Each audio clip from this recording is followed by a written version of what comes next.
특히 마이랩 솔루션은 기대가 컸던 이유가 어릴 때부터 제가 건강이 약했고 특히 변비로 오랜 기간 고생을 했기 때문이에요. 그래서 마이랩 테스트를 처음 해보게 되었고 여러모로 만족도가 높아서 제 테스트까지 해보게 되었어요. 제 테스트는 6개월마다 해야 되는 것으로 알고 있는데 조금씩 미루다 보니까 2년 만에 제가 다회차 검사를 하게 되었습니다. 평소 리더님 건강 상태는 어떠세요? 이전에는 제가 배가 빵빵하게 좀 가스가 차는 그런 증상이 되게 심했는데 많이 개선이 되었고요.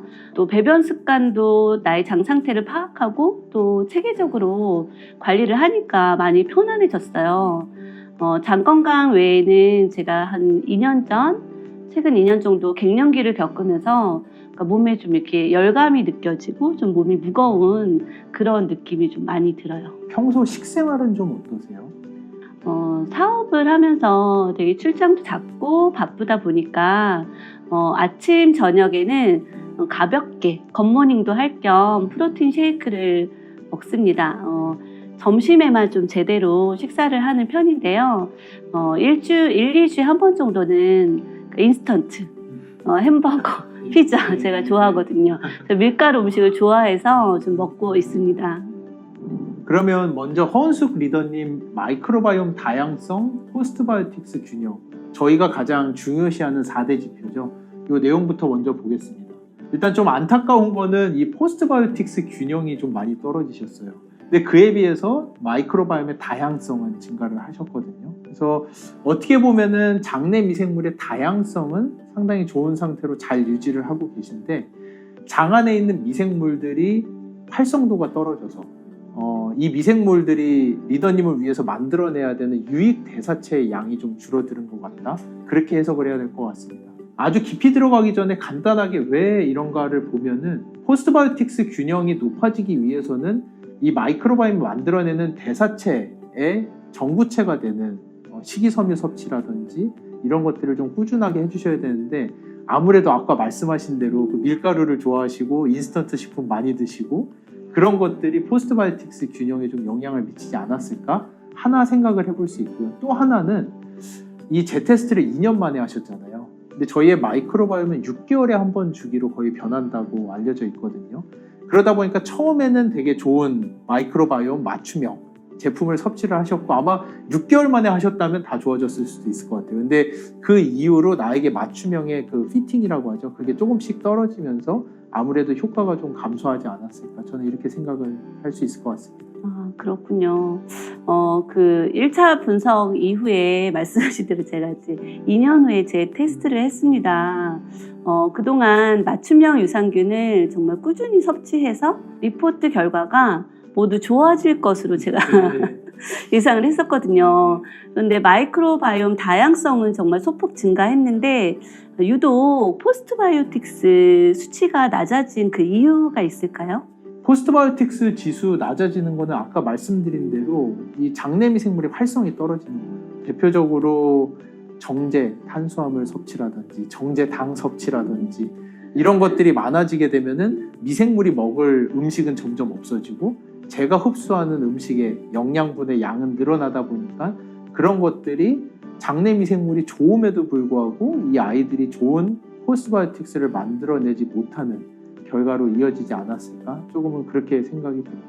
미생물 활성도가 떨어지는 원인은 다양하지만 특히 포화지방산이 많은 동물성 식품, 계란이나 소고기나 돼지고기 같은 것들을 섭취를 할 때 미생물의 활성도가 떨어질 수 있다고 많이 알려져 있거든요.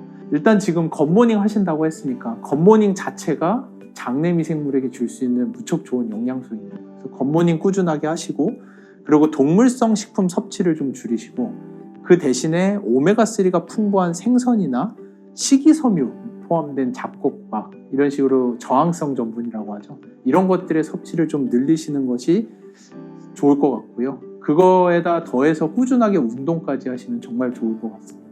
추가로 맞춤형 유산균 최적 효과를 보시기 위해서는 피마스 타입을 6개월에 한 번 정도는 확인을 해보시는 게 좋거든요. 그래서 앞으로는 6개월에 한 번 날짜를 조금 지켜가지고 나의 장 상태도 확인하면서 나에게 맞춤형 새로 지정을 받아보시는 거 추천을 드리고 싶습니다. 이번에는 유익균, 유해균 지표 비교 한번 살펴볼게요. 일단 가장 좋은 점은 다행히도 비피도박테리움의 수치가 그대로 유지가 됐습니다. 비피도박테리움은 사람이 나이가 들어가면서 가장 많이 줄어드는 대표적인 미생물로 알려져 있고요. 근데 그에 비해서 계속 수치가 유지되셨다는 것은 나이를 역행하셨다는 거라고 생각할 수 있으니까 상당히 좋은 결과라고 볼 수 있고요. 그에 비해서 락토바실러스의 수치가 좀 감소를 하셨어요. 근데 이거는 여러 가지로 들어서 생각할 수 있는데 일단 첫 번째로는 장내 미생물의 다양성이 증가하셨거든요. 그래서 다양성이 증가하면서 다른 미생물들이 증가하면서 상대적으로 락토바실러스가 좀 감소해 보일 수 있는 거 그렇게 생각을 할 수가 있고요. 장내 유해균 부분을 보게 되면은 예전이나 지금이나 유해균은 하나도 발견되지 않으셨습니다. 상당히 좋은 결과인 것 같아요. 락토바실러스가 낮아진 이유가 있을까요? 일단 락토바실러스는 주로 저희 소장 그리고 소장 말단에 많이 있거든요. 그러다 보니까 대표적으로 저희가 먹는 음식이랑 가장 많이 경쟁을 하는 미생물이라고 할 수 있습니다. 그러다 보니까 정제당, 정제탄수화물, 인스턴트 식품 이런 것들을 많이 먹을수록 락토바실러스의 숫자는 점점 감소할 수가 있고요. 락토바실러스류가 유익한 대사체를 만드는 저희 장내에 있는 대표 유익균 중에 하나이거든요. 그러다 보니까 아마 락토바실러스의 숫자의 감소가 포스트바이오틱스 균형의 감소랑 좀 일맥상통하는 현상이라고 저는 생각이 됩니다. 네, 안 그래도 제 테스트 결과를 받고 안 좋아진 수치들이 몇 있어서 인스턴트 음식 먹는 횟수를 제가 많이 줄였거든요. 굿모닝 루틴으로 식습관을 더 건강하게 바꾸려고 노력도 하고 있습니다. 더 꾸준히 노력해서 6개월 후에 한 번 더 검사를 진행해야 되겠네요. 다음으로 건강 관련 장내 미생물 비교에 대해서 한번 알아보겠습니다. 이번에 2년 만에 재테스트를 하셨잖아요. 재테스트를 하셨을 때는 예전의 표본이랑 좀 변경이 됐습니다. 저희가 업그레이드를 하면서 표본의 숫자를 10,000대로 증가시켰거든요. 하지만 전반적인 트렌드를 보는 거에는 큰 문제는 없으니까 그렇게 참고해 주시면 좋을 것 같습니다. 건강 관련 장내 미생물 항목 중에 콜레스테롤, 체지방, 면역, 인지 건강 항목이 평균 대비 좀 낮게 나오셨어요. 특히 면역의 경우에는 이전에도 낮았는데 이번에도 낮게 나오셨거든요. 설사 관련된 항목은 이전에는 낮았는데 이번에는 많이 개선이 되셨습니다. 낮게 나온 건강 항목의 경우에는 해당 항목에 대해서는 미생물에 좋은 영향을 상대적으로 덜 받고 있을 가능성이 있는 항목으로 관리적인 측면에서 관찰이 필요하다고 볼 수 있습니다. 그러면 제가 이 수치가 낮게 나온 항목들을 개선하려면 어떻게 해야 될까요? 특히 콜레스테롤 관련 미생물들이 낮아졌는데 어떻게 관리를 하면 좋을까요? 일부 지표 미생물의 분포를 높이는 데 좀 집중하시는 것보다는 일단은 가장 기본이 되는 4대 지표에 먼저 집중을 하시는 게 좋을 것 같아요. 마이크로바이옴 다양성이랑 포스트바이오틱스 균형, 수치를 중심으로 장 관리를 하시는 게 더 좋을 거라고 저는 추천을 드리고 싶습니다.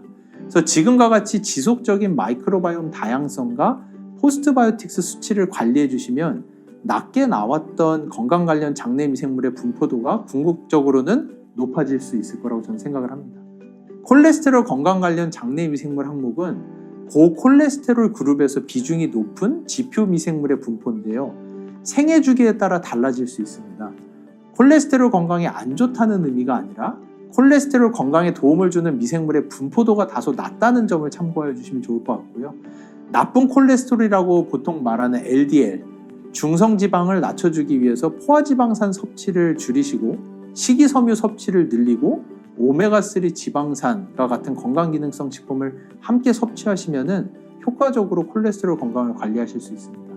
그래서 이렇게 다회차 전후 결과를 비교해 보았는데요. 혹시 더 궁금하신 내용 있으시면 말씀 부탁드립니다. 요즘 이제 갱년기 증상을 겪고 있는데 이것이 마이크로바이옴에 영향을 주었을지가 궁금하고요. 또 갱년기, 노화가 시작되면서 나이가 들면서 생기는 기저질환에 대한 염려도 제가 늘어나고 있어요. 그래서 나이가 들수록 마이크로바이옴 관리는 어떻게 달라져야 하는지 궁금합니다. 여성의 경우에는 월경 주기에 따라 마이크로바이옴도 변한다고 알려져 있습니다. 갱년기를 거치면서 호르몬이 변화하고 마이크로바이옴의 다양성이 줄어들고 유익균이 감소하는 것과 같은 변화는 보편적으로 잘 알려져 있는 내용입니다. 생애주기, 노화 말씀하셨는데 생애주기도 미생물에게 영향을 많이 미친다고 알려져 있기 때문에 이런 변화에 대비해서 꾸준한 관리가 중요할 것 같습니다. 갱년기 여성의 대표적인 특징은 에스트로겐이 감소하는 거잖아요. 저희 몸에서 만들어진 에스트로겐은 혈류를 통해서 체내를 순환하고 소변 또는 대변으로 배출이 되는데요. 이 과정에서 놀랍게도 마이크로바이옴이 이 에스트로겐이 배출되지 않고 재활용이 될 수 있도록 도와주는 아주 중요한 역할도 합니다. 건강한 식생활 습관과 더불어 마이랩을 통해서 장 관리를 꾸준하게 해주신다면 다양한 호르몬 변화에도 긍정적인 도움을 받으실 수 있습니다. 네, 현 상태에서 마이크로바이옴을 개선시키려면 저는 구체적으로 어떤 노력을 하면 좋을까요? 건강기능식품은 제가 다양하게 잘 챙겨 먹고 있습니다. 앞서 말씀해 주신 것처럼 일단 제일 중요한 건 인스턴트 식품 섭취를 좀 줄이는 게 중요한 것 같아요. 그리고 가공식품에 들어있는 다양한 첨가제나 방부제 이런 것들이 일단은 마이크로바이옴에 아주 안 좋은 영향을 미치는 핵심 인자로 알려져 있기 때문에 이런 거보다는 식이섬유, 발효음식, 한식 위주의 식단으로 신경을 좀 써주시면 좋을 것 같습니다. 제가 리더님 건강 설문을 보니까 사업 때문에 이동도 많으시고 무척 바쁘셔가지고 물 섭취가 좀 적으시더라고요. 확실히 수분 섭취가 부족하신데 이 수분 섭취가 부족하면 장내에서 미생물이 또 음식물이 장을 통과해서 이동하는 시간이 점점 길어지고 그러면은 저희가 원치 않는 특정 미생물들이 과도하게 많이 만들어지게 되고 그러면 전반적으로 그들과 싸워야 되는 유익균들의 숫자가 줄어들고 그리고 유익균이 만들어내는 포스트바이오틱스도 줄어들게 되고 이런 것들이 전반적으로 이제 나비 효과로 계속 일어날 수가 있거든요. 그래서 하루에 아무리 바쁘셔도 최소한 8잔에서 10잔 정도 물 섭취하시는 것을 권장드립니다. 굿모닝 습관을 실천하기 시작했는데요. 이게 저의 마이크로바이옴에 도움이 될까요? 굿모닝은 일단 아까 말씀드렸던 것처럼 인스턴트 식품이랑 완전히 반대가 되는 대표적으로 저희 장내 미생물들이 좋아하는 식이섬유, 단백질, 홍단백질 이런 것들이 풍부하게 들어있는 데다가 거기에다가 유산균까지 같이 드시는 거잖아요. 그래서 굿모닝 통해서 매일 아침마다 유산균 섭취 루틴화 시켜주시는 거 너무 좋은 습관이고요. 그리고 장내 상피세포는 평균 5일 정도의 빠른 주기로 새로운 세포로 계속해서 만들어지거든요. 이러한 빠른 세포 교체가 장내 환경을 지속적으로 변화를 시키기 때문에 이런 것들이 장내 미생물 분집에 상당히 큰 영향을 줄 수가 있습니다. 그래서 유산균 일단은 저희가 알고 있는 것처럼 소화도 돕고 장내에서 비타민도 만들지만 방금 말씀드린 그 장내 세포의 재생성에도 상당히 큰 도움을 주기 때문에 유산균 꾸준히 섭취하시는 거 무척 중요합니다. 그래서 특히나 이 유산균의 긍정적인 효과를 얻기 위해서는 맞춤형 유산균 섭취를 꾸준하게 해주시는 게 가장 중요할 것 같습니다. 아침 공복에는 맞춤형 유산균을 섭취하고 그리고 저녁에는 이제 일반 유산균을 섭취하고 있는데 이렇게 계속 함께 섭취해도 괜찮을까요? 일단은 아침, 저녁 시간이 많이 떨어져 있기 때문에 큰 문제는 없거든요. 근데 맞춤형 유산균을 드시면서 조금씩 개선되는 느낌이 있고 좋다라고 느껴지시면은 맞춤형 유산균에 집중하시는 것도 상당히 좋을 것 같습니다. 일단 이 맞춤형 유산균 자체가 마이크로바이옴의 다양성 증대와 장내 유익균 그리고 장내 유익균이 만들어내는 포스트바이오틱스 균형을 최적화하기 위해서 설계가 되어 있는 맞춤형 제품이거든요. 그래서 가급적이면 맞춤형 유산균 섭취하시는 것을 추천을 드리고요. 특히 지표들의 점수가 낮은 편이라면 특히나 더 이 지표들을 올릴 수 있도록 개인 맞춤형 제품의 특장점을 좀 볼 수 있도록 단독으로 섭취하시는 것도 좋을 것 같습니다. 근데 기존 유산균 이미 섭취를 하시고 계셨었고 그러면서 그거가 상당히 장의 느낌도 좋으셨고 그렇다라고 하면은 기존에 섭취하시던 거에서 맞춤형을 추가로 섭취하시는 거는 문제는 없거든요. 하지만 미생물들끼리 서로 시너지가 날 수도 있습니다. 하지만 가끔은 시너지가 아닌 아이들끼리 서로 싸울 수도 있기 때문에 시간을 너무 많이까지는 아니어도 시간을 좀 띄고 드시면 참 좋을 것 같아요.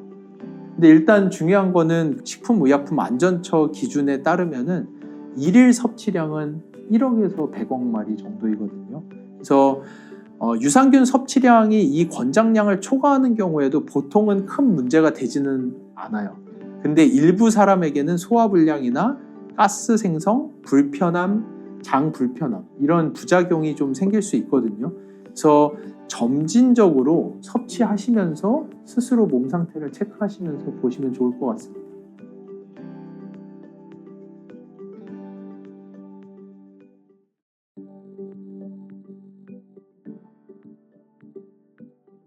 안녕하세요. HM파마 지요셉 대표입니다. 마이크로바이옴 분석 결과를 낱낱이 파헤쳐드리고 궁금하셨던 부분들을 알아보는 What's in my gut 인터뷰 시간을 마련해 보았습니다.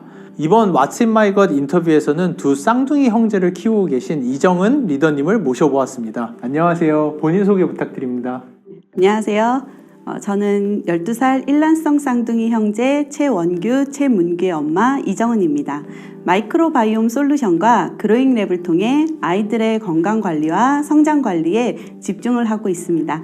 두 아이들이 쌍둥이임에도 불구하고 서로 다른 건강 상태를 보여서 평소에 궁금했던 것을 물어보고 좀 더 체계적으로 아이들 건강을 관리하고 싶어서 인터뷰에 참여하게 되었습니다. 혹시 마이랩 검사를 진행한 특별한 계기가 있을까요? 저희 평소에 쌍둥이 중 첫째가 입냄새가 좀 나고 방귀 냄새가 조금 심해서 장 건강에 걱정을 좀 많이 했어요. 그래서 장 건강 검사 기회가 있으면 해봐야 되겠다는 생각을 했는데 이번에 마이랩이 나오면서 설레는 마음으로 검사를 하게 되었습니다. 먼저 원규를 검사를 해보고 신뢰도가 되게 많이 좋아졌어요. 엄마인 제가 제일 잘 아는 우리 아이들의 이 세세한 건강 부분까지도 리포터 내용이 비슷하게 맞아떨어지더라고요. 그래서 문규도 같이 진행을 하게 되었습니다. 평소에 두 아이의 건강 상태는 좀 어때요? 다행히 크게 아프지는 않은데 저희 아이들이 두 아이 모두 피부 질환이 조금 있어요. 팔 안쪽 부분이라든가 이제 다리 접히는 이제 이런 부분에 접촉성 아토피라든가 건선 아토피가 조금 있고요. 시력이 둘 다 좀 안 좋다 보니까 이제 눈 건강에 조금 꾸준하게 관리를 하고 있습니다. 먼저 원규, 문규의 마이크로바이옴 4대 지표를 먼저 좀 볼게요. 둘이 일란성 쌍둥이인데도 정말 신기하게 많이 다르죠. 근데 정말 관리가 잘 되어 있어요. 이 정도로 지표가 좋은 어린아이들 보기 어렵거든요. 원규 같은 경우에는 마이크로바이옴 다양성은 상위 25%, 포스트바이오틱스 균형은 상위 15% 수준이기 때문에 상당히 관리가 잘 되어 있고, 여기서 더 욕심 부린다면은 마이크로바이옴 다양성을 조금 더 늘린다면은 상위 10% 내로 다 들어갈 수 있을 정도로 아주 좋은 마이크로바이옴을 가지고 있다고 보여집니다. 문규 같은 경우에는 이 마이크로바이옴 다양성은 상위 45%, 조금 낮아 보이지만 그래도 평균 수치 안에 들어와 있거든요. 걱정할 수준은 아니고요. 포스트바이오틱스 균형 같은 경우는 상위 5%, 정말 높은 수준을 유지를 하고 있네요.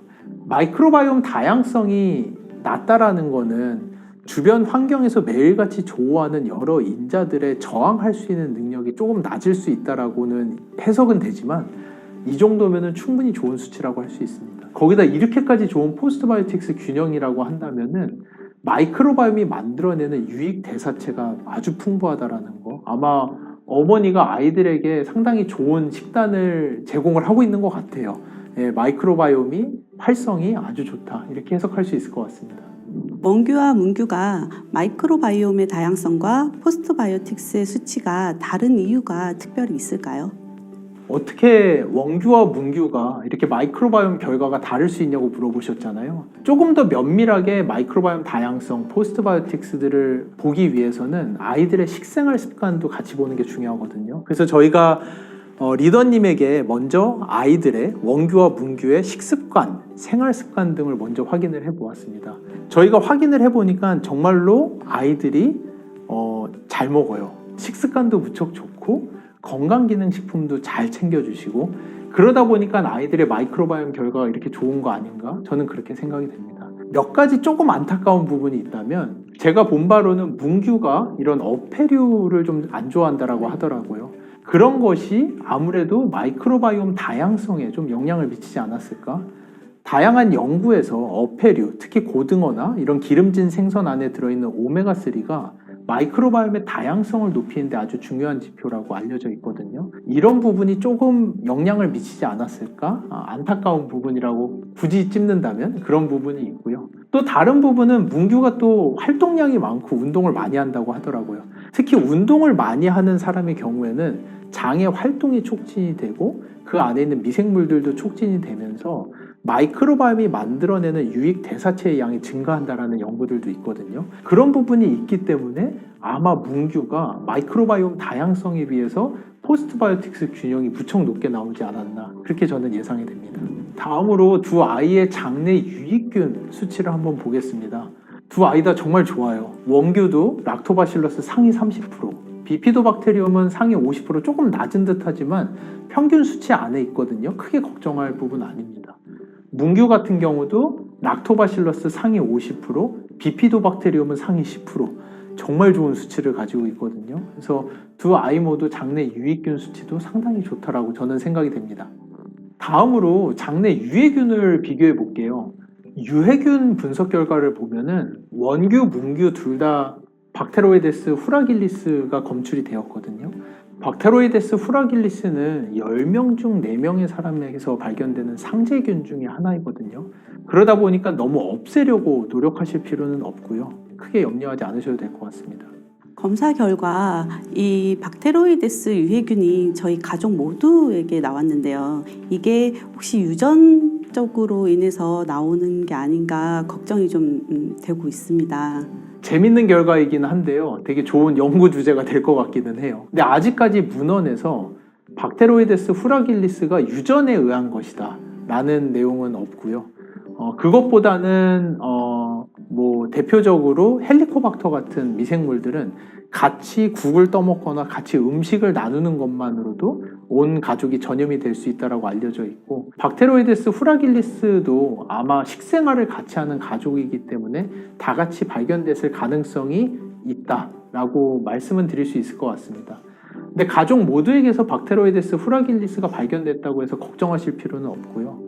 일단 아이들만 보더라도 마이크로바이옴 건강 상태가 상당히 좋기 때문에 유해균 발견 유무에 너무 집중하시지 마시고 유해균 증식을 더 도울 수 있는 항생제 남용 같은 부분만 조심을 해주시고 식생활을 잘 유지하시는 게 큰 도움이 될 거라고 생각을 합니다. 이거보다는 조금 더 마이크로바이옴의 4대 지표를 올리는 것에 집중을 하시는 게 더 좋을 것 같습니다. 건강 관련 장내 미생물 지표를 보면은 전반적으로 문규가 원규보다는 좀 더 좋네요. 항목별로 좀 자세히 보면은 원규 같은 경우에는 성장, 체지방, 면역, 변비, 단백질, 피부 면역에 관련된 지표들이 좀 낮음으로 나오네요. 이렇게 낮음으로 나오는 수치가 있는 영역에서는 마이크로바이옴의 도움을 받는 게 좀 약하다라고 이해를 하시면 좋을 것 같습니다. 원규가 실제로 문규보다 키도 좀 더 작고 체지방률이 조금 더 높아요. 이것이 이런 수치랑 연관이 좀 있을까요? 그리고 이것을 좀 개선하려면 어떻게 하면 좋을까요? 우선 두 아이의 인바디 결과를 한번 보겠습니다. 인바디 결과를 보니까 실제로 원규가 문규보다 키가 작고 체중도 좀 더 많고 BMI도 조금 더 높네요. 실제 비만 아동의 마이크로바이옴 생태계를 살펴보면 정상 체중의 아동의 마이크로바이옴 생태계와 차이가 있다고 합니다. 마이크로바이옴 관리와 함께 체중을 줄이기 위해서 일상생활에서 작은 노력들을 같이 해주시면 좋을 것 같습니다. 예를 들어서 저녁 식사 이후에 가족이 다 함께 산책을 한다든지 주말에 공원에서 자전거를 탄다든지 이런 운동을 취미로 조금 들여보면 참 좋을 것 같습니다. 문규가 원규보다 신장이 조금 더 큰데 실제 성장 관련 장내 미생물 수치도 더 높게 나왔습니다. 성장에는 불균형한 영양 섭취, 비만, 수면 부족, 질병, 호르몬 등 많은 영양 요소가 있어서 미생물의 수치만으로 아이들의 성장을 예측하기는 어렵지만 해당 분석 수치는 발육이 상대적으로 부족한 아이들 그룹에서 비중이 높게 발견된 미생물들을 지표로 삼아서 분석한 결과로 해당 수치를 통해서 성장과 발육에 미생물의 긍정적인 영향을 어느 정도 받고 있는지를 참고하실 수 있습니다. 장내 미생물총이 다양할수록 성장에 긍정적인 영향을 준다고 알려져 있어 장내 미생물 다양성이 높아질 수 있도록 영양소가 충분히 함유되어 있는 음식을 골고루 섭취하고 햇볕 조임을 통한 비타민 D 합성, 스트레칭 관리, 규칙적인 운동을 하는 것이 중요합니다. 이렇게 원규, 문규의 마이크로바이옴 주요 지표들을 자세히 살펴봤는데요. 혹시 더 궁금하신 부분 있으실까요? 원규와 문규는 쌍둥이기도 하고 같은 환경에서 태어나고 같은 방식으로 키우고 먹였는데 이렇게 마이크로바이옴 상태가 달라지는 이유가 무엇일까요? 같은 가정에서 자라지만 각자의 신체 활동이라든지 식습관, 스트레스 수준 등에서 차이가 날 수가 있고요. 아이들이 환경 중에서 좋아하는 아주 작은 환경들의 차이가 실제로 누적적으로 마이크로바이옴에 적응이 되다 보니까 아주 작은 차이들로 인해서도 유전자가 100% 동일한 일란성 쌍둥이도 마이크로바이옴은 상당히 다를 수가 있고요. 말씀하신 대로 마이크로바이옴의 다양성도 큰 차이가 날 수 있습니다. 그렇기 때문에 사소하다라고 생각되는 일상의 작은 부분들도 조금 더 면밀하게 챙겨주시면 좋을 것 같아요. 원규는 피부 면역 관련 장내 미생물 수치가 낮게 나오고 문규는 조금 높게 나왔는데 두 아이 모두 피부 면역이 좀 약해요. 근데 이게 마이크로바이옴과 어떤 관계가 있을까요? 원규의 피부 면역 관련 장내 미생물 수치가 문규보다 낮게 나온 결과는 참 흥미롭네요. 이 지표는 일단 질병의 유무를 직접적으로 이야기하는 지표는 아니고요. 하지만 피부 면역의 건강 상태를 도울 수 있는 미생물들의 수치의 차이를 나타내는 지표이거든요. 그러다 보니 두 아이가 모두 피부 면역이 약하더라도 미생물의 지표는 다르게 나올 수가 있습니다. 장내 미생물의 불균형은 장내 투과성을 증가시킬 수가 있거든요. 보편적으로 리키거 신드롬이라고 알려져 있는데요. 장내 투과성이 증가하게 되면은 혈액 내의 염증 유발 물질들이 증가하게 되고 이런 것들이 전신에 있어서 과민한 면역 반응을 일으키는 주요 원인도 될 수가 있습니다. 그러다 보니 마이크로바이옴의 상태에 따라서 피부 면역에도 큰 차이가 나타날 수 있다라는 연구 결과들이 많이 나오고 있고요. 그거에 더해서 피부에 과민한 면역 반응을 일으킬 수 있는 세제라든지 아니면 섬유라든지 일상생활에서 조우할 수 있는 피부 면역을 촉발하는 물질들의 사용을 조금 면밀하게 관찰하시고 좀 잘 컨트롤해 주시면 좋을 것 같습니다. 상대적으로 마이크로바이옴 결과가 나쁘게 나온 원규는 저희 맞춤형 유산균을 섭취를 하고 나서 배변 습관이라든가 배에 가스 차는 이런 현상이 많이 좋아졌는데 앞으로 어떻게 우리 아이의 장 건강을 관리하면 좋을까요? 불편했던 점이 개선된다고 하니까 아주 긍정적인 신호네요. 그래서 지금까지 하시는 것처럼 앞으로도 좋은 식습관 그리고 마이크로바이옴을 붕괴시킬 수 있는 항생제의 남용 이런 것들을 주의해 주시고 조금 더 운동이라든지 아이들이기 때문에 활동량을 늘리게 되면 마이크로바이옴에도 큰 도움이 될 수가 있거든요. 이런 부분들에 집중적으로 신경 써주시면 좋을 것 같습니다. 오메가3 지방산 섭취는 비피도박테리움이나 락토바실러스 같은 장내 대표 유익균들을 올릴 수 있는 대표적인 식품으로 알려져 있습니다. 문규와 같이 어패류를 잘 안 먹는 아이들에게는 이런 오메가3가 부족해질 수 있으니까 다른 방법을 통해서라도 호두라든지 미역이라든지 이런 것들을 통해서 조금 더 보충을 해줄 수 있는 방법을 찾아보면 참 좋을 것 같습니다. 감사합니다. 감사합니다. 안녕하세요. 저는 수원에서 온 6학년 최원규입니다. 안녕하세요. 저도 수원에서 온 6학년 최문규입니다. 이제 엄마 인터뷰 때문에 같이 왔습니다. 하라고 해서 하긴 했는데 생각보다 제가 걱정했던 것보다는 낮게 돼갖고 좋았습니다. 저는 이제 옆에 있는 문규보다 이제 저기 좀 더 안 좋게 나와가지고 이제 좀 서운했죠. 오늘 이런 새로운 경험을 하게 돼서 너무 즐거웠고요. 아이들이랑 또 이렇게 같이 또 찍게 되는 경우가 별로 드문데 같이 또 찍게 돼갖고 참 좋은 경험이었던 것 같습니다. 감사합니다.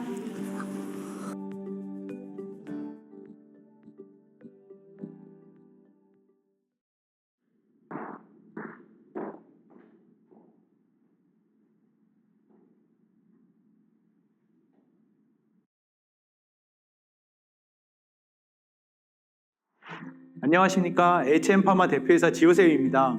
이번에 마이랩 마이크로바이옴 솔루션 출시 2주년을 맞이하여 8월부터 업그레이드되는 마이크로바이옴 분석 결과 리포트에 대해서 자세히 설명드리고 또 이와 관련된 유익한 건강 정보들에 대해서도 유익하게 풀어보는 시간을 준비했습니다.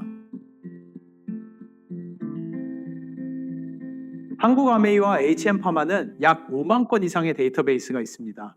이러한 데이터베이스를 기반으로 실제 어떻게 식생활 습관이 장내 미생물에 영향을 미치는지 확인해 봤습니다. 가장 중요한 마이크로바이옴 지표인 마이크로바이옴 다양성, 즉 장 안에 있는 미생물이 얼마나 다양한지 확인한 결과와 건강 설문의 내용을 기반으로 데이터를 분석하였습니다. 배변 관련 복통, 가스, 복부팽만이 없으신 분들의 경우 증상이 있으신 분들에 비해 장내 미생물의 다양성이 높은 것으로 나왔습니다. 그에 비해서 배변 관련해서 배가 만성적으로 아프고 배변 후에 복통이 더 심해지고 식사 후 배가 빵빵해지고 가스 차는 느낌이 불편하다고 답변하신 분들의 경우에는 증상의 심각도에 따라 장내 미생물의 다양성이 낮아지는 것으로 확인되었습니다. 이는 장내 미생물의 다양성의 높낮이에 따라 스스로 느껴지는 장 건강 관련 증상이 다르다는 것을 의미합니다. 당연히 장내 미생물 다양성이 높으신 분들이 장이 편하다고 느끼시는 것으로 확인됩니다. 뿐만 아니라 얼마나 운동을 하시는지, 얼마나 피로도가 많으신지 또는 스트레스가 많으신지에 있어서도 정말 놀랍게도 장내 미생물 다양성이 상당히 큰 부분에 있어서 상관관계가 있는 것을 확인하였고요. 운동을 매일같이 하시는 분의 경우에는 운동을 거의 하지 않는 분에 비해서 상당히 높은 장내 미생물의 다양성이 확인되었습니다. 그 외에도 피로가 매우 심하신 분들 또는 스트레스가 심하신 분들의 경우에는 장내 미생물의 다양성이 점점 떨어지는 것으로 확인되었습니다.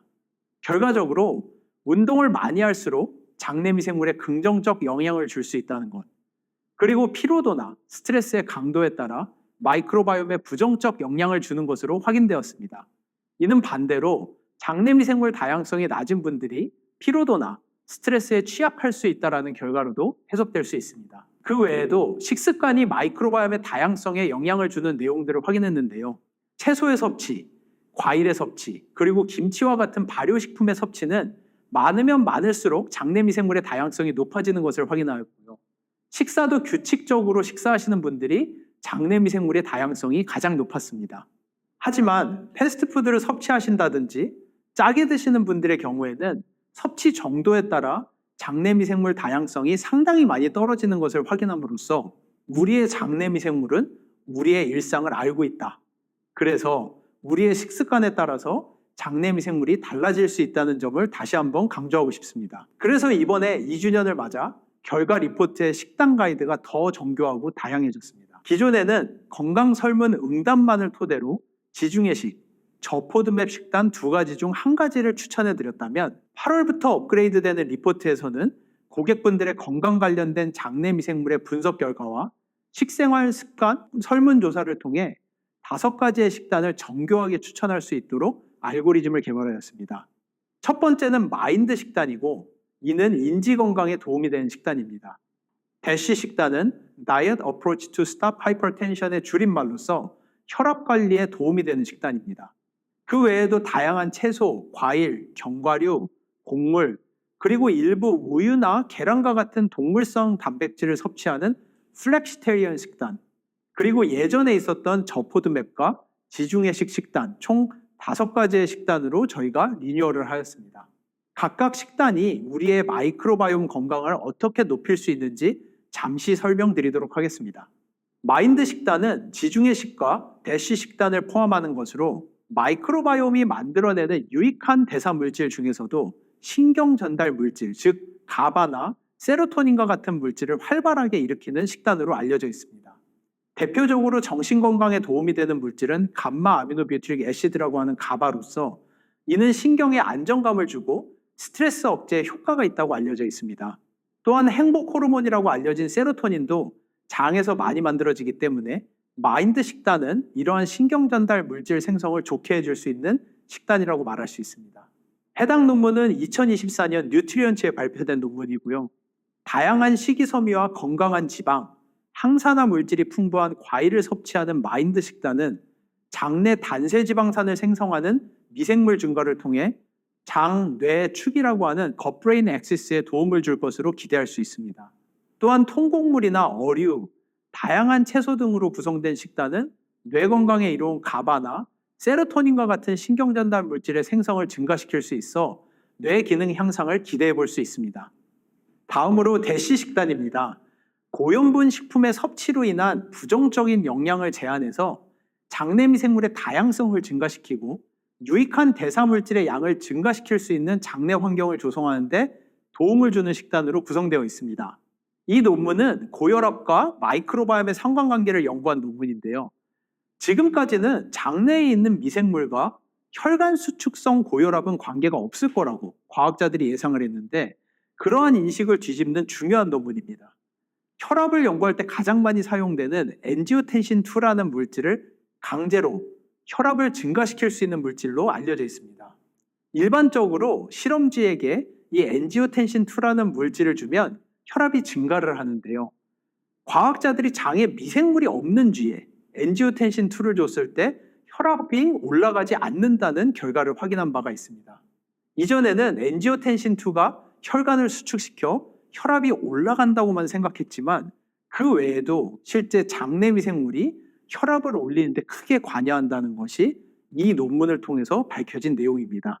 정상적인 혈압을 가지신 분들의 마이크로바이옴의 특징은 포스트바이오틱스 지표로 나타내는, 즉 단세지방산의 양이 많고 피칼리박테리움이나 로제베리아와 같은 미생물의 수치가 더 높다고 알려져 있으며 고혈압이 있으신 분들은 반대로 단세지방산의 양이 적고 LPS, 리포폴리사카라이드라고 하는 미생물 외벽 껍질에 있는 염증 유발 물질이 혈중에서 더 높다는 것이 알려져 있습니다. 또 다른 논문에서는 대시 식단을 하면 기존 염분 섭취를 많이 하는 서구화된 식단을 하시는 분들에 비해서 장내 F5B, Firmicutes over Bacteroidetis라고 하는 미생물 지표가 감소하는 것을 발표한 바 있습니다. F5B는 Firmicutes와 Bacteroidetis라고 하는 두 종류의 미생물을 비율로 수치화한 지표로 대사질환, 심혈관계 질환, 비만이 심한 사람들에게서 높아지는 것으로 알려져 있습니다. 근데 대시 식단을 하게 되면 F5B가 감소하고 마이크로바이옴 다양성이 증가하며 장 누수 증후군이라고 알고 계시는 장 투과성이 감소한다고 알려져 있습니다. 이에 따라서 건강한 장 면역 시스템에 도움을 주어 혈압 감소를 포함하는 여러 가지 심혈관계 질환 예방에 도움을 줄 수가 있습니다. 지중해식 식단은 대표적으로 마이크로바이옴에 아주 좋은 식단으로 알려져 있고요. 장내 유익균이 이용할 수 있는 프리바이오틱스의 섭취가 많아 마이크로바이옴의 다양성이 증가하고 대표적 유익 대사체인 단세지방산의 생성이 증가하는 것으로 알려진 것이 지중해식 식단이라고 할 수 있습니다. 지중해식 식단에 대한 2020년 뉴트리언츠에 나온 논문입니다. 지중해식 식단을 섭취하게 되면 파이버의 섭취량이 많아지게 되고 가공이 적은 채식 위주의 식단을 섭취함으로써 장내 미생물이 활용할 수 있는 에너지원이 풍부해져 마이크로바이옴의 다양성과 유익균이 증가하여 장의 항상성이 높아진다는 것이 잘 알려져 있습니다. 저포드맵 식단은 장내 이상 발효를 감소시켜 과도한 이상 발효로 인한 장 불편감이 있으신 분들에게 도움이 될 수 있는 식단으로 알려져 있습니다. 또한 장에서 민감하게 반응을 일으키는 특정 미생물들을 감소시켜서 장을 좀 더 편안하게 해줄 수 있다는 연구 결과들이 있습니다. 저포드맥과 관련된 레퍼런스 논문은 심각한 설사를 동반하는 과민성 대장증후군을 앓고 있는 사람들에게 저포드맥 식단을 주었을 때 장내 비피도박테리움 아돌리센티스와 같은 미생물이 감소하는 것을 확인하였습니다. 보편적으로 비피도박테리아는 좋다라고 알고 계시는데요. 비피도박테리아라고 해서 다 좋은 아이들만 있는 것은 아니고 간혹가다 장의 투과성, 즉 장 누수를 증가시키고 장의 염증 반응을 촉진할 수 있는 미생물들이 있는데요. 그 중에 하나가 비피도박테리움 아돌레센티스라고 알려져 있는 균주입니다. 이러한 균주들이 저포드맵 식단을 통해서 감소하고 이를 통해 장의 항상성을 증가시킬 수 있다는 연구 결과가 해당 논문에서 이야기하는 바입니다. 마지막으로 플렉시테리언 식단인데요. 플렉시테리언은 유연한 채식주의자라고 불리며 채식주의 중 가장 덜 엄격한 식단입니다. 동물성 식품을 아예 배제하는 것이 아니어서 동물성 제품을 적당히 섭취하면서 채식의 이점을 누릴 수 있는 식단입니다. 마이크로바이옴의 다양성을 증진하고 정제 탄수화물을 제한함으로써 포스트바이오틱스 점수도 같이 개선될 수 있는 식단입니다.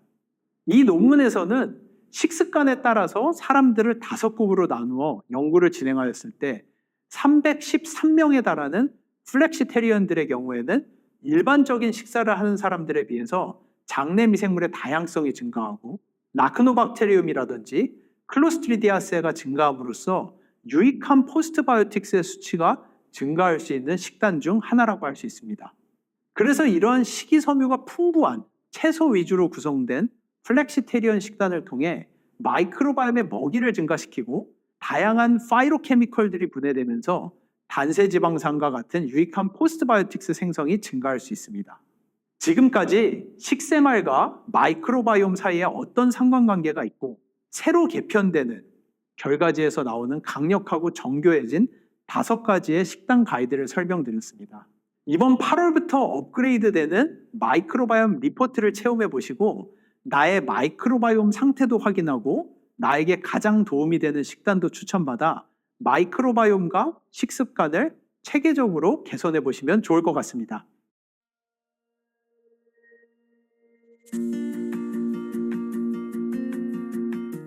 이번 시간에는 마이크로바이옴과 우리의 근육 건강이 어떻게 밀접하게 연결되어 있는지 확인해 보겠습니다.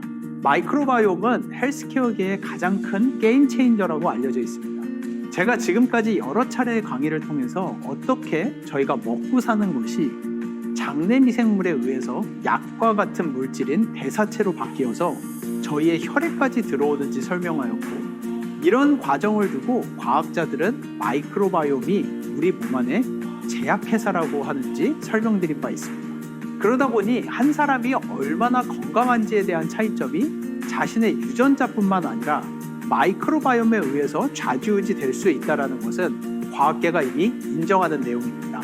여기 보시는 이 두 여성은 일란성 쌍둥이입니다.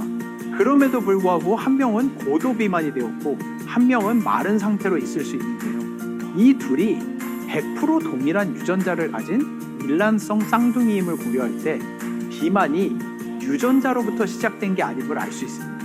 연구자들은 이들의 마이크로바이옴을 쥐에 이식해 보았을 때 비만인 사람의 마이크로바이옴을 받은 지는 비만이 되고 마른 사람의 마이크로바이옴을 받은 지는 마른 상태로 있는 걸 보면서 우리의 마이크로바이옴이 우리의 건강에 밀접한 관계가 있는 두 번째 유전자와 같다고 하여 마이크로바이옴의 세컨드 지놈이라는 별명을 붙여주었습니다.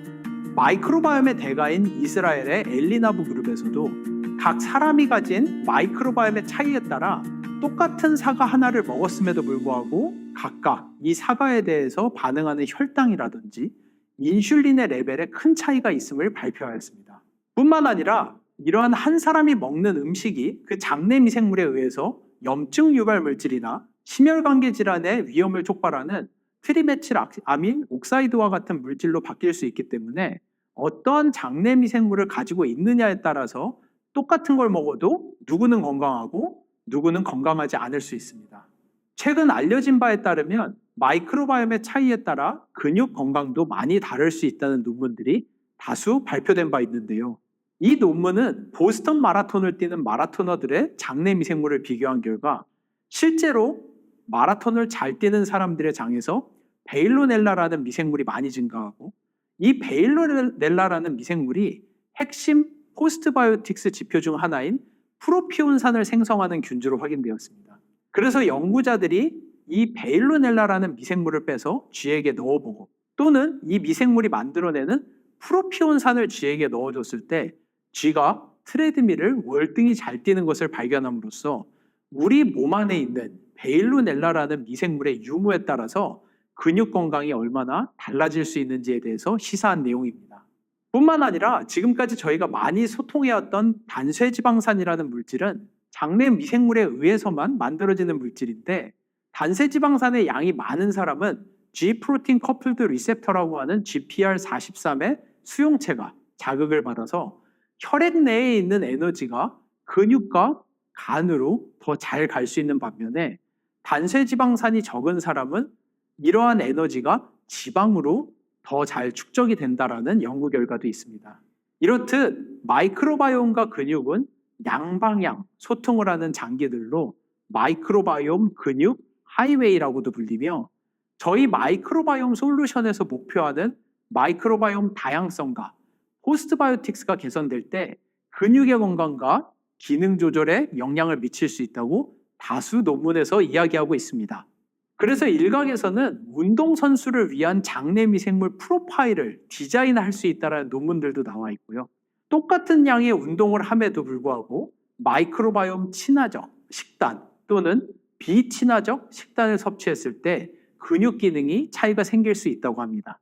운동과 더불어 마이크로바이옴 친화적 식단을 할 때 마이크로바이옴의 다양성의 증가 및 포스트바이오틱스 물질에 따라 전신의 염증 반응이 조절이 되고 이러한 염증 반응은 바로 근육의 건강까지도 이어져서 똑같은 운동을 하는 운동선수임에도 불구하고 마이크로바이옴이 좋은 운동선수가 근육 생성과 근육의 운동량이 더 좋아질 수 있다는 내용들도 시사된 바 있습니다. 앞서 말씀드린 대로 많은 연구 논문들을 통해 마이크로바이옴은 근육 건강과도 깊은 상관관계가 있음을 확인했고 이러한 연구 트렌드에 발맞춰 이번 마이크로바이옴 솔루션 출시 2주 전을 맞아 결과지에 근육 건강 관련된 장내 미생물의 분석 항목을 추가하였습니다. 아까 설명드린 베일로넬라와 같은 미생물들의 지표를 이용해서 골격근량과 연관성이 있는 미생물들을 내 장에 얼만큼 보유하고 있는지 확인하고 건강관리에 유용하게 참고하실 수 있습니다. 뿐만 아니라 면역과 체지방 조절과 관련된 항목의 미생물 지표들도 최근 연구 동향을 반영하여 업그레이드했고 더 정확하게 나의 마이크로바이옴 상태를 확인해 보실 수 있습니다.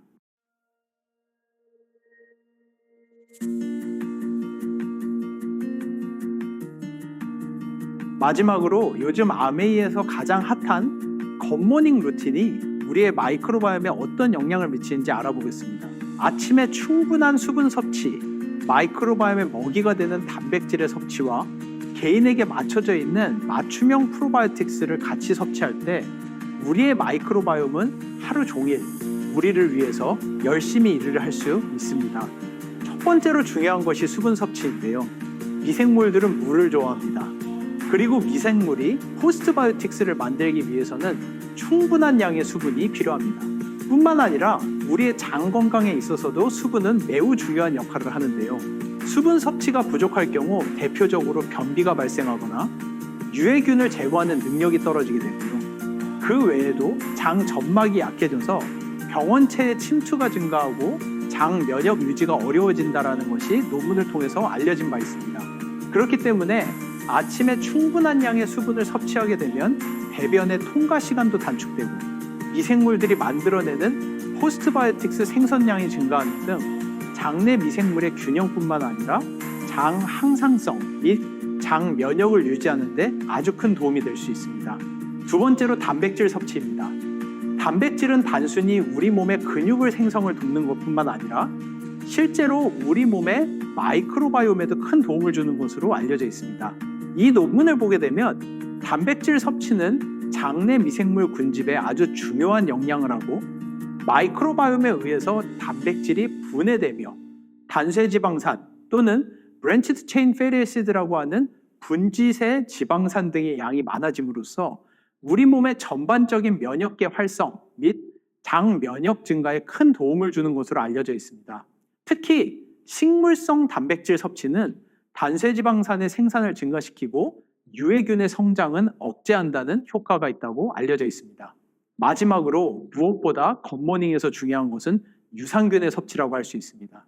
유산균은 특히 위산에 약하기 때문에 위산이 비교적 적은 아침, 공복 상태에 물과 함께 섭취할 때 생존율도 높고 장까지 도달할 확률도 높으므로 가장 좋을 수 있습니다. 특히 나에게 맞춰져 있는 개인 맞춤형 프로바이오틱스를 통해서 단백질의 활용을 극대화하고 하루 종일 섭취하는 영양소들을 이용해 포스트바이오틱스를 생성해내는 것에 큰 도움을 줄 수 있습니다. 이렇게 마이크로바이옴 건강과 굿모닝 루틴의 선순환에 대해 연구 논문을 기반으로 자세히 알아보았는데요. 나만의 굿모닝, 스마트한 건강관리의 시작점으로서 마이크로바이옴 솔루션을 적극 활용해 보시는 것은 어떨까요? 감사합니다. 지 박사님, 근육 건강 관련 장내 미생물 항목이 낮게 나온 사람들은 어떻게 해야 되나요? 해당 지표는 일반인과 대비하여 운동을 많이 하는 사람들에게 유의적으로 나타나거나 골격근량과 연관성이 있는 장내 미생물의 분포입니다. 실제로 나의 근육량과 운동량과는 상이할 수 있으나 규칙적인 근육 운동은 유익균을 증가시키고 장내 마이크로바이옴 다양성 증가에 도움을 줄 수 있습니다. 근육 건강 관련 지표가 낮게 나오신 경우 장내 미생물 균형과 근육 생성을 위해 규칙적인 운동과 더불어 적절한 단백질 섭취에 힘써주세요. 대표님, 밸런스 위드인 슬림핏이나 이뮤니티 유산균 제품을 섭취하면 면역과 체지방 관련된 미생물 수치가 좋아질 수 있을까요? 밸런스 위드인 슬림핏, 이뮤니티 제품과 관련된 미생물들이 해당 분석 항목의 지표로 이 두 제품을 섭취하시면 면역, 체지방 관련 미생물 수치를 개선하는 데 부분적으로 도움을 받으실 수 있습니다. 다만 마이크로바이옴 다양성과 포스트바이오틱스 균형이 좋아지면 미생물들이 잘 정착하고 활동할 수 있는 균형 잡힌 장 환경이 만들어지므로 일부 지표 미생물들의 분포도 관리에 초점을 두기보다 마이크로바이옴 다양성과 포스트바이오틱스 균형 수치를 중점으로 관리하시는 것을 추천드립니다. 또 맞춤형 유산균과 함께 섭취하실 경우 충분한 시간 간격을 두고 섭취하시는 것이 좋습니다. 네, 마이크로바이옴 결과지를 보면 지중해 식단을 추천한다고 많이 나오는데요. 우리 자라나는 성장하는 어린이들의 영양에 제한이 되지는 않을까요? 14세 미만 아이들에게는 건강 설문과 마이크로바이옴 분석 결과를 바탕으로 저포드맵 혹은 지중해식 식단 중 한 개가 추천됩니다. 지중해식 식단은 영양학적으로 다양한 식품군이 포함되어 있어 아이들의 성장에 도움이 됩니다. 주로 과일, 채소, 통곡물, 콩류, 견과류 등을 포함하며 다양한 비타민과 미네랄, 양질의 단백질, 좋은 지방산 등을 골고루 섭취할 수 있기 때문에 아이들이 성장에 필요한 영양소를 섭취할 수 있습니다. 저포드맵 식단은 포드맵이 많은 음식을 제한하고 과도한 장내 발효로 인한 소화계 증상을 완화시키는 데 도움을 주는 식단입니다. 예를 들어 밀가루 대신 쌀밥, 꿀 대신 메이플 시럽과 같이 똑같은 식품군이라도 포드맵이 적은 대체 음식을 추천해드리는 가이드이기 때문에 아이들이 성장에 필요한 영양소를 섭취하는 데는 부족함이 없습니다. 마이크로바이옴 식단을 준수하는 것도 좋지만 아이들의 성장 지표, 건강 상태, 그리고 영양 상태를 지속적으로 검토하며 현재 아이의 식습관이 아이의 건강에 긍정적인 영향을 주고 있는지 체크해 주세요.